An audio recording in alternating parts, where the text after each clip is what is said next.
তো hello friends, এখানে দেখেন পুরা আগুন জ্বলতেছে। এখানে কাবি শুকানো হইতেছে। তো আপনার ঘরে পুরা সবকিছু দেখাতে হবে। দেখেন কাবি এখানে শুকানো হইতেছে। এই পর্যন্ত দেওয়া ছিল, এখন শুকাই এই পর্যন্ত হয়েছে। দেখেন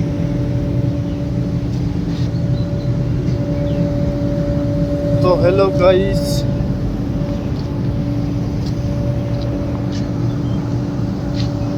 অল্প ফাঁকের থেকে দেখাই।